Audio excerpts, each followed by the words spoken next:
وأشهد أن محمدا عبده ورسوله إن الحمد لله نحمده ونستعينه ونستغفره ونؤمن به ونتوكل عليه ونعوذ بالله من شرور أنفسنا ومن سيئات أعمالنا من يهده الله فلا مضل له ومن يضلل فلا هادي له وأشهد أن لا إله إلا الله وحده لا شريك له وأشهد أن محمدا عبده ورسوله يا أيها الذين آمنوا اتقوا الله حق تقاته ولا تموتن إلا وأنتم مسلمون يا أيها الناس اتقوا ربكم الذي خلقكم والذين من قبلكم لعلكم تتقون يا أيها الناس اتقوا ربكم الذي خلقكم من نفس واحدة وخلق منها زوجها وبث منهما رجالا كثيرا ونساء واتقوا الله الذي تساءلون به والأرحام إن الله كان عليكم رقيبا يا أيها الذين آمنوا اتقوا الله وقولوا قولا سديدا يصلح لكم أعمالكم ويغفر لكم ذنوبكم ومن يطع الله ورسوله فقد فاز فوزا عظيما أما بعد فإن أصدق الحديث كتاب الله وأحسن الهدي هدي محمد صلى الله عليه وسلم وشر الأمور محدثاتها وكل محدثة بدعة وكل بدعة ضلالة وكل ضلالة في النار فأعوذ بالله السميع العليم من الشيطان الرجيم ولقد وصينا الذين أوتوا الكتاب من قبلكم وإياكم أن اتقوا الله سبحانك لا علم لنا إلا ما علمتنا إنك أنت العليم الحكيم رب اشرح لي صدري ويسر لي أمري واحلل عقدة من لساني يفقهوا قولي حمد و ثنا کبریائی تمام تر تعریفیں اللہ رب العزت کے لیے ہی لائق و زیبا ہے جو اس تمام کائنات کا خالق واحد مالک ارض و سما وہی معبود برحق وہی داتا وہی مشکل کشا اور حاجت روا ہے انگنت درود و سلام ہو امام الانبیاء والمرسلین شفیع المذنبین سید الاولین والآخرین محمد رسول اللہ صلی اللہ علیہ وآلہ وسلم کی ذات گرامی پر اللہم صلی وسلم وبارک علی محمد صلی اللہ علیہ وآلہ وسلم بزرگان دین اسلامی بھائی اور دوستوں اور پیارے بچوں خطبہ خواجہ کے بعد جو آیت میں نے آپ کو آپ کے سامنے تلاوت کی ہے یہ سورہ نساء کی آیت نمبر 131 ہے اس میں اللہ تعالیٰ فرماتے ہیں وَلَقَدْ وَصَّيْنَا الَّذِينَ أُوتُوا الْكِتَابَ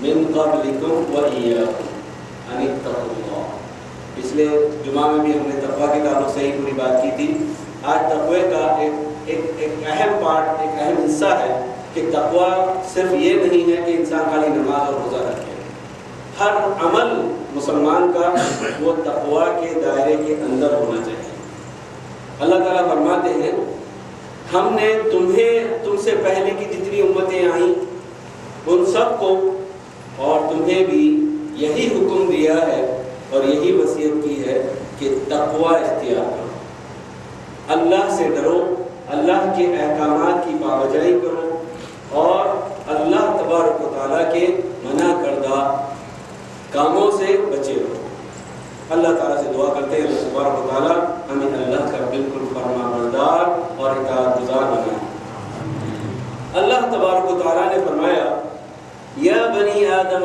قد انزلنا علیکم لباسا یواری سوآتکم وریشا اللہ تبارک و تعالیٰ کہتے ہیں اے بنی آدم اے اولاد آدم ہم نے تمہارے اوپر لباس اتارے ہیں لباس ہم نے تمہیں دیا ہے تاکہ تم اپنے عیبوں اور اپنے ستر کو چھپاؤ اپنے ستر کو چھپاؤ تمہارے ستروں کو چھپانے کے لیے اور تمہاری جو ہے وہ چیزیں جو بے پردہ نہیں ہونی چاہیے اور لوگوں کے سامنے نہیں آنی چاہیے ان چیزوں کو چھپانے کے لیے ہمیں یہ لباس دیا ہے اور سب سے بہترین کیا ہوتا ہے لباس التقویٰ ہوتا ہے تقویٰ اگر ہے تو کیا کرے گا انسان اپنے جسم کو بھی چھپائے گا اور اپنے ہر طرح کی برائی سے اپنے آپ کو محفوظ رکھے گا اور تقویٰ کا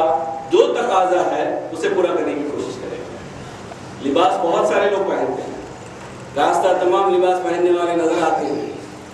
آپ کو پارک میں چلے جائیں، بیچ پر چلے جائیں، ہر جگہ ایک الگ طرح کا لباس لوگوں نے پہن رکھا ہے۔ لیکن لباس کی کیا حدود اسلام میں ہے یہ جاننا بہت ضروری ہے۔ کہاں تک کہ لباس انسان کے لیے ضروری ہے، مسلمان کے لیے، اور کون سا لباس غیر ضروری ہے۔ لباس اللہ کے نبی صلی اللہ علیہ وسلم جو ہے آپ کو بارہا تاکید فرماتے اور تمام فقہا نے کہا کہ اصل تو جو سطر ہے وہ سطر کیا ہے؟ الرجل لا ينظر الى عورت الرجل والمرأة لا ينظر الى عورت المرأة كما قال علیہ السلام۔ اللہ کے نبی نے کہا صلی اللہ علیہ وسلم کہ مرد کسی مرد کی عورات نہ دیکھے اور عورت کسی عورت کی عورات نہ دیکھے۔ کیا مطلب ہے؟ عورات کہتے ہیں، ہم لوگ عورت کہتے ہیں اردو میں ہر خاتون کو۔ کیوں کہتے ہیں؟ اصل عورت کا معنی کیا ہوتا ہے؟ چھپانے والی چیز جو کسی کے سامنے نہیں دکھائی جائے، کسی کے سامنے نہ کھولی جائے، اسی کو عورہ کہا جاتا ہے عربک میں اور اسلامی شریعت میں۔ وہی عورہ اسلام یا مسلمانوں نے، اردو زبان والوں نے عورت استعمال کیا ہے کیونکہ عورت پوری کی پوری چھپانے والی چیز ہے، پوری کی پوری گھر میں رکھنے والی چیز ہے اور اس کو محفوظ رکھنے والی چیز ہے۔ اس کا ہر چیز وہ حیا اور پردے کا سامان، اور اس کو محفوظ رکھنا اس کی عزت محفوظ رکھنے کے برابر ہے۔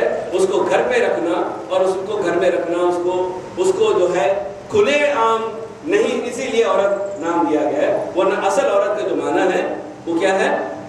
انسان کے سطر ہے، اور سطر چھپانا ہر مسلمان کے لیے بہت ضروری ہے۔ سطر کتنا ہے، کتنا چھپانا لازمی ہے، اس بارے میں فقہاء کرام نے مختلف اس کی توضیحات بیان کی ہیں۔ مرد کم سے کم اپنی ناف سے ان گانوں کے حصے تک یا گھٹنے تک کسی مرد کو بھی نہیں دکھا سکتا،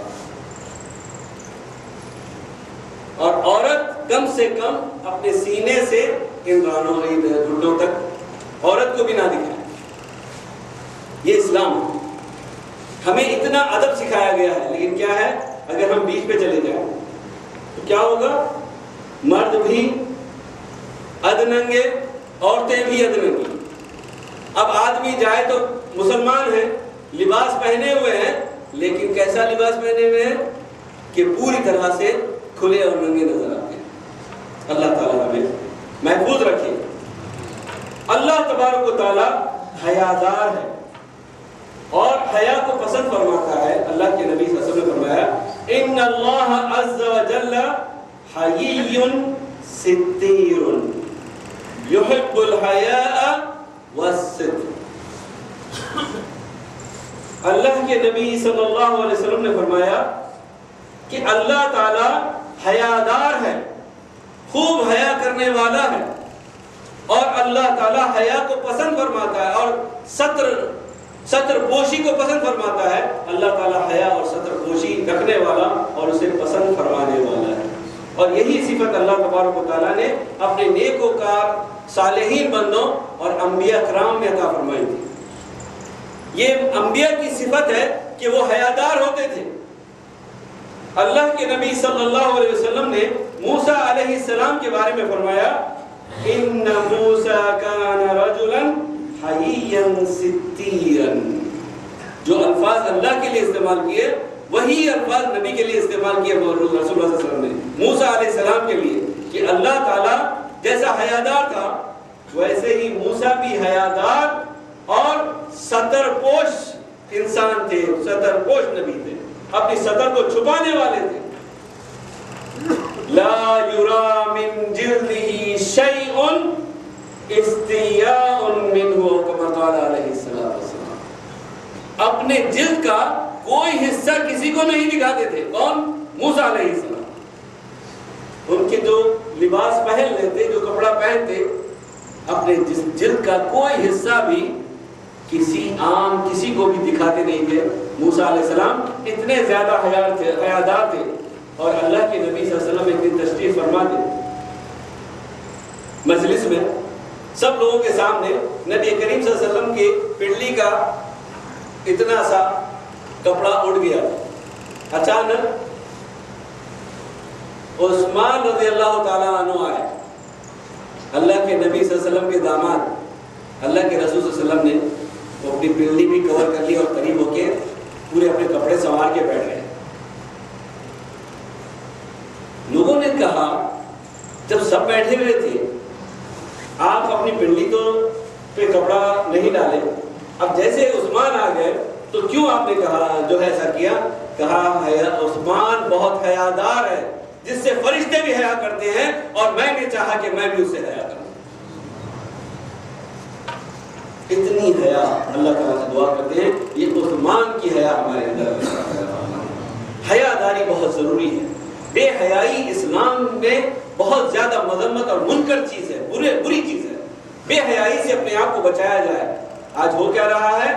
ہماری نظریں، اللہ کے نبی نے کہا، ابھی میں نے حدیث سنائی کہ کوئی مرد بھی کسی مرد کے سطر کو اور اس کی عورات کو مت دیکھے، اور عورت بھی عورت کی عورات اور سطر کو نہ دیکھے۔ آج کیا ہو رہا ہے؟ مرد دوسرے مرد ایک دوسرے کے سامنے ننگے ہیں، نعوذ باللہ، برہنہ ہو جاتے ہیں، اور خالی جو ہے جھنڈیاں پہن کے یا کچھ پہن کے گھروں میں پھر رہے ہیں، چھوٹی چھوٹی سی چڈیاں پہن کے جو ہے نہاتے دھلتے پھر رہے ہیں یا کچھ بھی کر رہے ہیں، اور پورے بیچلرز رہتے ہیں۔ اور بیچ پہ چلے جائیں یا سمندر پہ چلے جائیں تو پوری طرح سے اپنے آپ کو کھلا کر دیتے ہیں۔ مسلمان حیادار ہوتا ہے۔ اور پھر اس کے علاوہ ٹی وی، فلمیں، کیسی فلمیں آتی ہیں، وہ ساری فلمیں دیکھتے ہیں، عورتوں کے جسم بھی اور مردوں کے جسم بھی جو ہے دیکھ رہے ہیں بنا کپڑے کے، برہنہ صورت میں۔ اور اللہ کے نبی نے کہا کہ ہم مسلمان لا الہ الا اللہ منظر کرنے والے ہیں، ہمیں اللہ کے نبی نے ان چیزوں سے منع فرمایا ہے۔ اللہ تعالیٰ ہمیں محفوظ رکھے۔ اللہ کے نبی صلی اللہ علیہ وسلم دعا فرمایا کرتے تھے، اللہم استر عوراتی وآمن روعاتی۔ اللہ کے نبی کی یہ دعا ہے، کہتے تھے یا اللہ تو میرے عیبوں کو اور میرے ستر کو چھپائے رکھنا، کبھی بھی میرا ستر یا اللہ کسی وجہ سے بھی کسی کے سامنے نہ کھلے، اور یا اللہ مجھے امن و امان عطا فرما ان چیزوں میں جہاں مجھے ڈر اور خوف لگا رہتا ہے۔ جہاں بھی جس چیز کا ڈر ہے اس کے اندر یا رب العالمین مجھے امن عطا فرما، مجھے اطمینان عطا فرما۔ یہ نبی کی دعا ہے، روزانہ دن میں 2-4 دفعہ اس کو پڑھا کریں، ہر نماز کے ساتھ پڑھا کریں، اللہم استر عوراتی وآمن روعاتی۔ اسی طرح سے اللہ کے نبی صلی اللہ علیہ وسلم نے فرمایا کل امتی معافا الا المجاہرین، میرے سارے امتی معاف کر دیے جائیں گے، سارے امتیوں کو اللہ تعالیٰ معاف فرما دے گا، الا المجاہرین، سوائے مجاہرین کے۔ مجاہرین کیا ہے؟ اللہ کے نبی نے اسی حدیث میں مجاہرین کون ہے بتایا ہے۔ اللہ کے نبی فرماتے ہیں وَإِنَّ مِنَ الْمُجَاهِرَةِ أَن يَعْمَلَ الرَّجُلُ بِاللَّيْلِ عَمَلًا ثُمَّ يُصْبِحَ وَقَدْ سَتَرَهُ اللَّهُ فَيَقُولُ يَا فُلَانُ عَمِلْتُ الْبَارِحَةَ كَذَا وَكَذَا وَقَدْ بَاتَ يَسْتُرُهُ رَبُّهُ وَيُصْبِحُ يَكْشِفُ سِتْرَ اللَّهِ عَنْهُ وَكَمَا قَالَ عَلَيْهِ الصَّلَاةُ وَالسَّلَامُ وَالْعِيَاذُ بِاللَّهِ مِنَ الشَّيْطَانِ الرَّجِيمِ وَالْعِيَاذُ بِاللَّهِ رَبِّ الْعَالَمِينَ۔ اللہ تبارک و تعالیٰ، اللہ کے نبی صلی اللہ علیہ وسلم فرماتے ہیں کہ مجاہر کون ہے؟ جو رات میں اپنی بیوی کے ساتھ خلوت میں جو کام ہوتے ہیں وہ صبح اپنے دوستوں کے سامنے میں آتے ہیں، اور وہ بڑی حماقت سمجھتا ہے، آ کے بڑی جو ہے میں نے رات میں ایسا کیا ایسا کیا ایسا کیا کہتا ہے۔ جس عیب کو اللہ نے چھپا رکھا تھا اس کو لوگوں کے سامنے بتا دیتا ہے، اور یہ سمجھتا ہے کہ میں نے بڑی بہادری کا کام کیا ہے، میں تو ایسا کرتا ہوں، میں تو ویسا کرتا ہوں۔ اگر وہ رات کی بات نہیں کرتا تو ایک جنرل بھی بات کرتا ہے تو کہتا ہے میں نے تو یہ کام کیے، میں نے تو یہ برائیاں کی ہیں، اور وہ ناقص سمجھتا ہے۔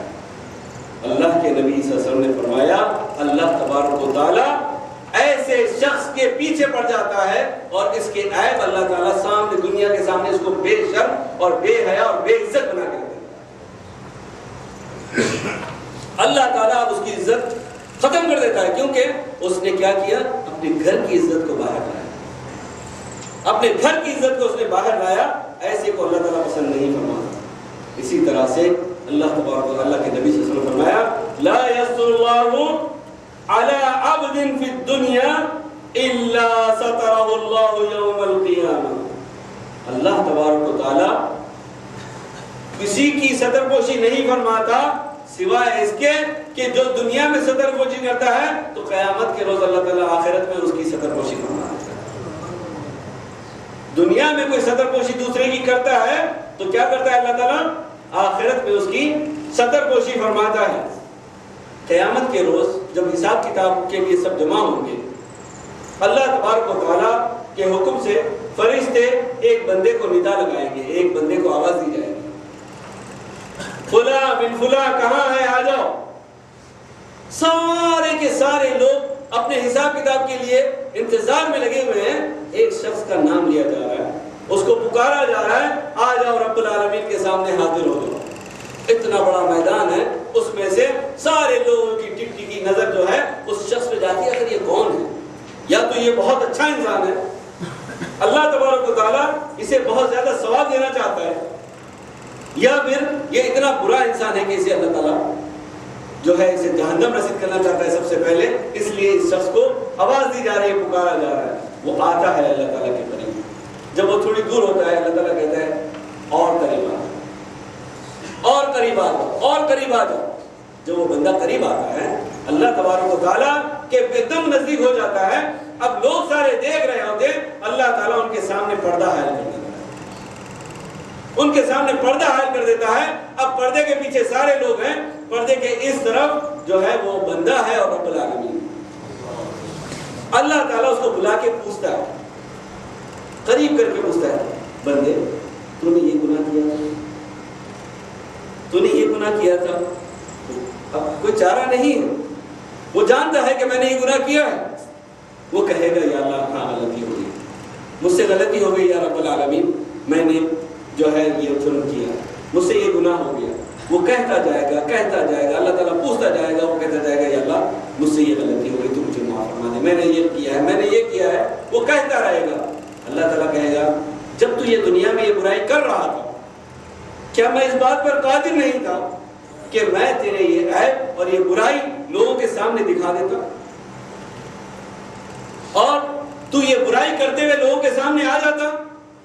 وہ کہے گا ہاں یا اللہ تو اس بات پر قادر تھا کہ میں جب یہ جرم کر رہا تھا، یہ برائی کر رہا تھا، تو چاہتا تو لوگوں کو دکھا دیتا تھا، لیکن یا اللہ تو نے میرے پردہ فرمایا، پردہ پوشی فرمائی، تو نے میرے عیب کو چھپائے رکھا، میرے گناہ کو چھپائے رکھا۔ تو وہ کہے گا، اللہ تعالیٰ کہیں گے ہاں جیسے عیب تیرے میں نے دنیا میں چھپائے ہیں میں یہاں بھی چھپاتا ہوں، جا تو جنت میں چلا۔ وہ اللہ تبارک و تعالیٰ اس کو جو ہے نیکیوں کا نام اعمال ہاتھ میں تھمائے گا اور کہے گا جا تو جنت میں چلا جا۔ کیوں؟ کیونکہ اس نے دنیا میں کسی کی عیب جوئی نہیں کی تھی، بلکہ لوگوں کی ستر پوشی کرتا تھا۔ کسی کی کوئی برائی پتہ چل جاتی تھی تو وہ شخص کرتا کیا تھا؟ وہ سوچتا تھا کہ میں تو بہت برا انسان ہوں، میں دوسرے کی برائی کیا کروں۔ وہ یہ سوچتا تھا کہ میں کسی کا عیب کسی کے سامنے کیوں نکالوں، میں خود برا ہوں، میں دوسرے کی برائی کیوں کسی کے سامنے لاؤں۔ وہ لوگوں کا عیب چھپاتا رہتا تھا، اللہ تعالیٰ اس کا عیب قیامت کے دن چھپا دیا۔ اسی لیے اللہ کے نبی صلی اللہ علیہ وسلم نے فرمایا من ستر مسلما سترہ اللہ فی الدنیا والآخرہ، جو کسی مسلمان کی ستر پوشی کرے گا وہ ستر پوشی دنیا اور آخرت میں اللہ تعالیٰ اس کی کر دے گا۔ اس کے عیب نہ دنیا والوں کے سامنے آئیں گے اور نہ آخرت میں کسی کے سامنے آئیں گے۔ جو عیب ہے وہ اللہ کو معلوم اور بندے کو۔ کتنی بڑی بات، کون نہیں چاہتا کہ اپنی عزت چھپی رہے، ڈھکی رہے، کوئی کسی کے سامنے بے عزتی نہ ہو۔ تو کپڑا بھی اور دوسرے بھی تو پتہ یہ چلا ستر دو طرح کے، ایک تو ستر ہے لباس اور یہ جسمانی ستر، اس کو چھپانا ضروری ہے۔ دوسرے جو اندر کے عیب ہے اگر یہاں پر بھی ان عیبوں سے بچنے کی پہلے تو کوشش کرنا چاہیے ہر انسان کو، لیکن کسی کے اندر کوئی عیب ہے تو اس کے عیب کے پیچھے نہیں پڑ جانا، اس کے عیبوں کے پیچھے نہیں پڑنا، بلکہ اسے معاف فرما دینا۔ اللہ کے نبی اللہ تعالیٰ نے فرمایا ان الذین یحبون ان تشیع الفاحشۃ فی الذین آمنوا لهم عذاب علیم فی الدنیا والآخرہ واللہ یعلم وانتم لا تعلمون۔ اللہ تعالیٰ کہتے ہیں وہ لوگ جو چاہتے ہیں کہ دنیا میں مومنین اور مسلمانوں کے درمیان میں فحش کو پھیلائیں۔ کیسے پھیلاتے ہیں فحش کو؟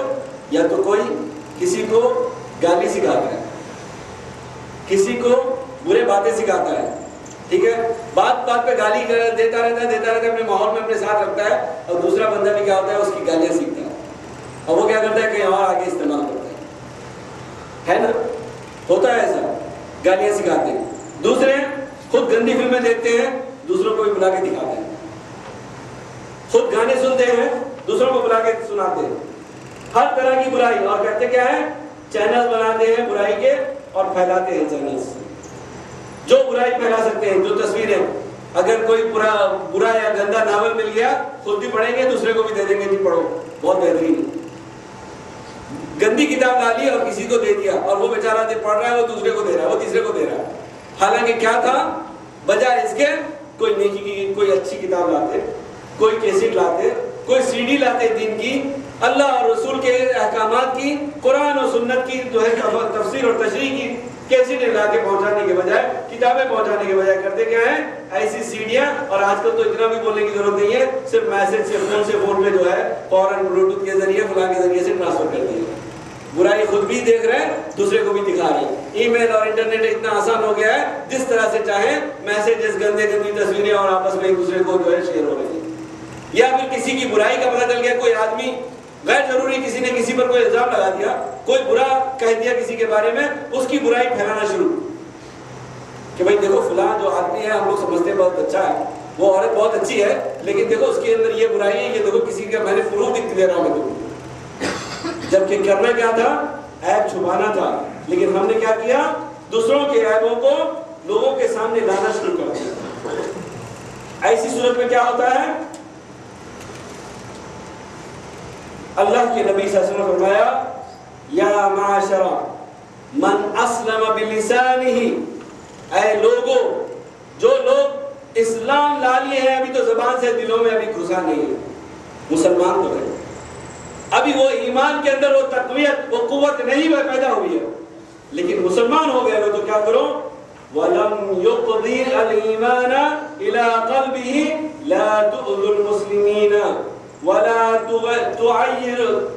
تُغَيِّرُوهُمْ وَلَا تَتَّبِعُوا عَوْرَاتِهُمْ، اور کما قال علیہ السلام، اللہ کے نبی صلی اللہ علیہ وسلم نے کہا کہ جن کے دل میں ابھی ایمان نہیں پہنچا ہے وہ لوگ مسلمانوں کو ایذا نہ پہنچائیں، کسی مسلمان کو تکلیف نہ دیں، مسلمان ہو تو ابھی تو مسلمان ہونے کا کام یہ ہے، اسلام کا پہلا سبق یہ سکھایا جا رہا ہے، ابھی تو تم مسلمان ہو، ابھی تو تمہارے اندر ایمان میں وہ تقویت وہ مضبوطی نہیں پیدا ہوئی، لیکن تم سب سے پہلا کام یہ کرو مسلمان کو ایذا مت پہنچاؤ، تکلیف مت پہنچاؤ کسی مسلمان کو کسی بھی طرح سے، نہ اپنی زبان سے، نہ اپنی حرکت سے، نہ اپنے اشاروں سے۔ لوگ کیا کرتے ہیں کچھ نہیں، دیکھ لو اس کو خالی اشارہ کر دیتے ہیں، اور یہ ایسے ہیں وہ ایسے ہیں، خالی آنکھوں سے اشاروں سے بھی لوگوں کی برائیاں کرتے ہیں، نہ آنکھوں سے اشارہ کیا جائے، نہ ہاتھوں سے اشارہ کیا جائے، نہ زبان سے کسی کو تکلیف پہنچایا جائے، نہ اپنے کسی عمل سے، نہ اپنے قلم سے، کسی چیز سے بھی، یا اپنے میسیجز سے بھی کسی کو ایذا نہ پہنچائیں، کسی کو تکلیف نہ دیں، اس کے عیبوں کو چھپانے کی کوشش کریں، اور وَلَا تَتَّبِعُوا عَوْرَاتَهُمْ، اور خاص طور سے کسی کے عیبوں کے پیچھے نہ پڑ جائیں۔ کیوں؟ فَإِنَّهُ مَن تَتَّبِعَ عَوْرَةَ أَخِي الْمُسْلِمِ تَتَّبَعَ اللَّهُ عَوْرَتَهُ، جو بھی اپنے مسلمان بھائی کی عیب جوئی میں اور اس کے عیبوں کو تلاش کرنے اور ڈھونڈنے میں لگ جائے گا، اللہ تعالیٰ اس کے عیبوں کو ڈھونڈنے میں لگ جائے گا۔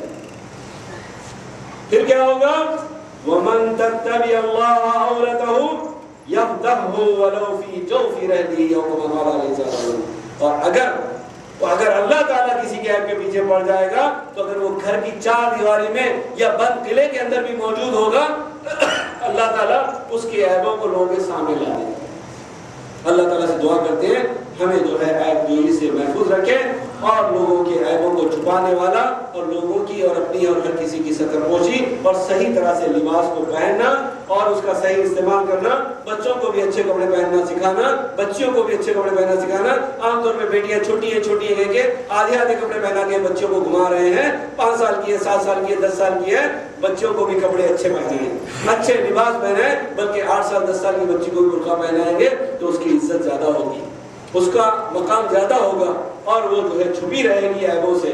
اللہ تبارک و تعالیٰ ہم سب کو کتاب و سنت پر عمل کی توفیق عطا فرمائے اور ستر پوشی کی توفیق عطا فرمائے۔ اقول قولی ھذا واستغفر اللہ لی ولکم ولسائر المسلمین فاستغفروہ انہ ھو الغفور الرحیم۔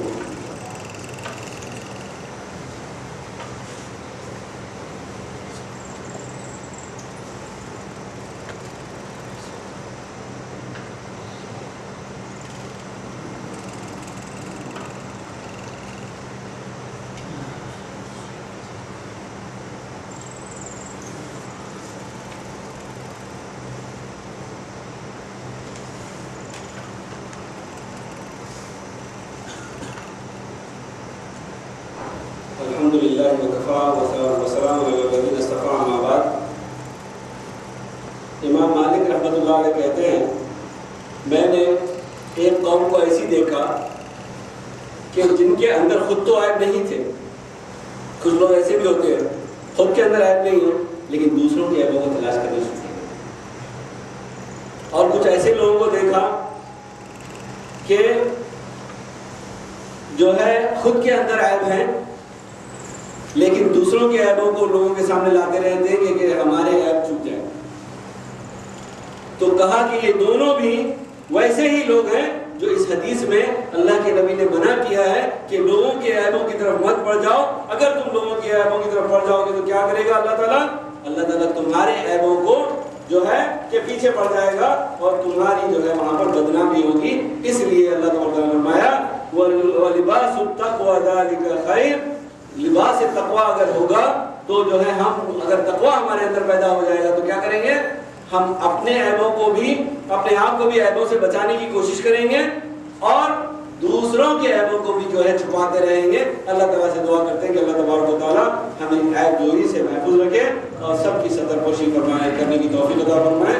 اور خاص طور سے عام طور پہ دیکھا گیا ہے کبھی کوئی بات ہوتی ہے، جیسے اللہ تعالیٰ نے کیا کہا قُوا أَنفُسَكُمْ وَأَهْلِيكُمْ نَارًا، اپنے آپ کو اور اپنے اہل و عیال کو اپنے گھر والوں کو بچاؤ۔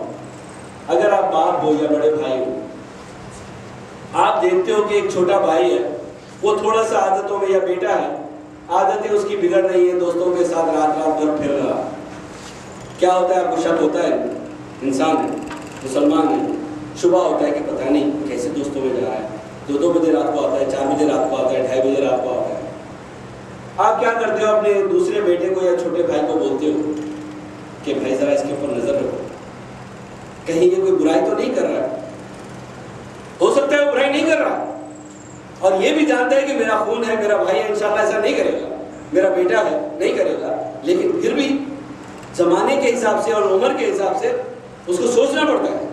اور اگر جب وہ کہتا ہے کہ بھائی اس کا خیال رکھو اور اس پہ نظر رکھو، اگر کوئی برائی اگر ہو تو مجھے بتانا تاکہ ہم اس کو سمجھائیں بجھائیں اور اس کو بتائیں، تو کیا شیطان مخیل ہو جاتا ہے اس میں بھی۔ حالانکہ اس کا جو معاملہ تھا وہ کیا تھا؟ وہ تقوی کے طور پہ تھا اور اللہ کی خاطر تھا اور اپنے بھائی کو بچانا مقصد تھا، اپنے بیٹے کو بچانا مقصد تھا۔ شیطان مخیل ہو جاتا ہے اور کرتا کیا ہے؟ وہ بھائی یا وہ بیٹا کیا کرتا ہے؟ اپنے دوسرے بھائی کو بتا دیتا ہے، دیکھو ابو تمہارے بارے میں ایسا کہہ رہے تھے کہ شاید تم پی رہے ہو، تم شراب پیتے ہو یا تم برائیاں کرتے ہو، جبکہ یہ کیا تھا؟ یہ ایک امانت تھی، یہ ایک امانت تھی جو اس نے کہا۔ اسی طرح سے ڈاکٹر ہے یا کوئی آدمی ہے مشورہ لینا چاہتا ہے، اپنے گھر کی کوئی بات کسی کے سامنے ذکر کرتا ہے، اب وہ کیا کرے گا؟ بتائے گا بھائی عیب ہے، میرے اندر کوئی بیماری ہے، میں ڈاکٹر کے پاس گیا، اب میری بیماری کے بارے میں ہر کسی کو بتانے لگ جائے گا تو کیا ہوگا؟ میرے عیب تو ختم ہو گئے نا، میرے عیب تو سب کے سامنے آ گئے، میرے اندر کچھ بھی بیماری ہے یا کوئی بھی چیز ہے یا میں نے مشورہ لیا کسی سے، اب میں مشورہ مانتا ہوں، یہ بھائی مشورہ دیتا ہے، ادھر مشورہ دیتا ہے اور کرتا کیا ہے، دوسروں کے سامنے بتاتا ہے کہ دیکھیے اس نے ایسا کیا، میرے پاس آیا تھا مشورے کے لیے، اور اپنے آپ کو بہت کچھ تیز مارنا بتانے کی کوشش کرتا ہے. یہ سب چیزیں اسلام میں منع ہے. اگر امانت کے طور پہ کسی نے کہا ہے وہ امانت ہے، کسی نے کوئی بات کہی ہے تو کون سی بات کس کے سامنے کہنا چاہیے، کون سی بات نہیں کہنا چاہیے، خواہ وہ آپ کو منع کرے یا نہ کرے. وہ آپ کو کہے کہ مت کہو کسی سے، اب تو لازمی فریضہ ہو گیا. اگر وہ نہ بھی کہے کہ آپ کسی سے مت کہو، تب بھی آپ کا کام ہے کہ آپ اس کی بات اس کی حد تک رکھیں، دوسرے کے سامنے نہ لکھیں. یہ اصل اسلام. لیکن ہوتا کیا ہے، سنتے ادھر سے ہیں ادھر پہنچا دیتے ہیں، سنتے ادھر سے ہیں، اور بہت ساری باتیں سچی بھی نہیں ہوتی، تصدیق بھی نہیں ہوتی. کسی نے کہہ دیا کسی کے بارے میں، وہ بات کو پہنچا دیا. اور نیٹ وغیرہ کے ذریعے سے بھی یہی ہو رہا ہے کہ کوئی بھی چیز سامنے آ جائے، اور حدیث صحیح ہے یا نہیں ہے، کوئی حدیث آ گئی، کوئی آیت آ گئی، کوئی تشریح آ گئی، کوئی اور بات آ گئی، فوراً انٹرنیٹ کے ذریعے سے دوسرے کو پہنچا دیا. جب تک کہ تحقیق نہیں کی، کوئی بات کو آگے نہیں پہنچانا چاہیے. اگر وہ اللہ نے اور اللہ کے نبی نے نہیں کہا، اور اگر ہم کہیں گے کہ یہ نبی کا فرمان ہے، یہ حدیث ہے، اللہ کے نبی صلی اللہ علیہ وسلم نے فرمایا کہ جو ہے وہ اپنا ٹھکانہ جہنم میں بنا لے. اگر جو بات میں نے نہیں کہی ہے، اگر وہ کہہ دے کہ میں نے کہی ہے، تو اپنا ٹھکانہ جہنم میں. اللہ تعالیٰ ہمیں محفوظ رکھے. اپنے تمام باتوں کا ایک ایک بات کا ہم خیال رکھیں. سچے اور پکے مسلمان بنیں، سچے اور پکے مسلمان بنیں، تاکہ یہ دنیا ہماری ختم ہونے والی ہے. یہ زندگی بہت ہی مختصر ہے، کب ہمیں جانا ہے نہیں معلوم. ہم ان کے عیبوں کے پیچھے پڑنے کے بجائے ہم اپنے اندر جھانکیں، اپنے گرہوار میں جھانکیں کہ ہمارے اندر کتنے غلطیاں ہیں.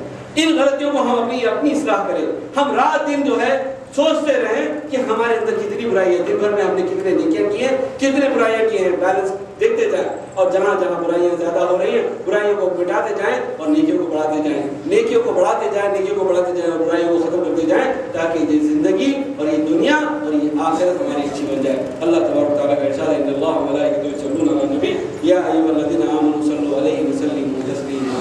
اللهم صل على محمد وعلى ال محمد كما صليت على ابراهيم وعلى ال ابراهيم انك حميد مجيد. اللهم بارك على محمد وعلى ال محمد كما باركت على ابراهيم وعلى ال ابراهيم انك حميد مجيد. وارض اللهم عن الخلفاء الراشدين ابي بكر وعمر وعثمان وعلي. اللهم اغفر للمؤمنين والمؤمنات والمسلمين والمسلمات الاحياء منهم والاموات. ربنا لا تؤاخذنا ان نسينا واخطانا، ربنا لا تؤاخذنا ان نسينا واخطانا، ربنا ولا تحمل علينا إصرا كما حملته على الذين من قبلنا، ربنا ولا تحملنا ما لا طاقة لنا به، واعف عنا واغفر لنا وارحمنا، أنت مولانا فانصرنا على القوم الكافرين. آمين يا رب العالمين. عباد الله رحمكم الله، إن الله يأمركم بالعدل والإحسان وإيتاء ذي القربى وينهى عن الفحشاء والمنكر والبغي يعظكم لعلكم تذكرون. اذكروا الله يذكركم